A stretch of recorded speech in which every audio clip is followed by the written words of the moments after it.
Hi guys, magka-unboxing tayo for today's video. Ayun, kararating lang ng parcel ko from TikTok shop. JNT ang nag-deliver dito sa akin. And sila na pala ang unang nag-unboxing dahil yes, bukas na po yan nung dumating sa akin. Alam naman ng rider na bukas na, and tinanong ko rin siya kung bakit bukas na.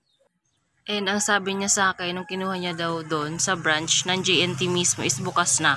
Hindi niya alam kung bakit, pero yan. So we'll see, hoping ako na sana wala tong damage para hindi na natin kailangang ibalik.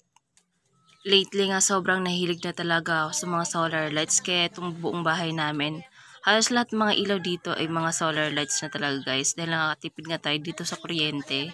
Napakalaking factor talaga na makakabawas man lang kahit kaunti sa bayarin ko sa kuryente, dahil meron nga kaming tindahan at magkano rin yung bill namin sa kuryente every month. So, napakalaking bagay talaga ng solar lights. Isipin nyo, nung wala pa kami mga solar lights, 7 ilaw gumagana kada gabi dito sa loob ng bahay namin at sa labas. Yun, 7 solar lights na din yung mga nabili ko para maliwanag yung labas at loob. Isa nga sa mga kagandahan kapag may solar lights, kahit brown out ay may ilaw ka pa rin. Medyo pricey nga lang talaga kapag bumili ka ng mga solar lights, pero okay na rin. Kasi worth it naman, matagal naman natin magagamit. Magluluto kasi talaga ako dapat nung mga time na to, kaya naka-apron ang person. So, nag-unboxing tayo kaagad dahil nga bukas na to. Para nga kung may damage mabalik natin kaagad kay Kuya Rider. So, ayun, pinan-check up ko lahat ng mga parts, mga tornilyo, mga remote. And okay naman sa alright guys, buti na lang talaga. Meron pa siyang kasamang USB na parang ilaw ganyan. And eto na nga moment of truth, kinakabahan na ako dito guys kasi baka mamaya hindi umilaw.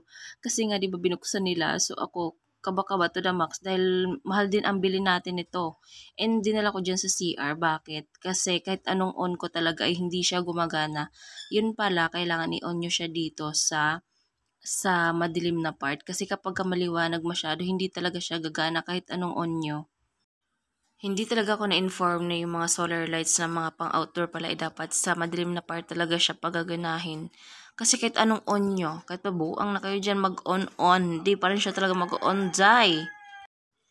And ayan, as you can see, working naman siya and maliwanag din talaga siya. Hindi lang masyadong kita sa video kasi parang may mga umuulan-ulan na Hindi ko alam ba't may ganyan sa Vivo tong ginagamit kong pang video ngayon. And ayan, hindi siya tuloy natin makita na sobrang liwanag kasi may mga umulan-ulan dyan. Ewan ko kung ano yan. So yun guys, working naman. And wala na akong kailangang i-worry dahil gumagana naman siya kahit pa paano. By the way guys, meron na tong kasamang dalawang remote. And yung mga tornilyo niya, ayan. Kapag i-install nyo, meron na siyang kasama. Ayan, kung makikita nyo, merong mga umilaw-ilaw. Yun yung sensor niya. And then, meron na ring switch ng on and off. Just in case mawala yung remote. Ayun lang guys. Thanks for watching.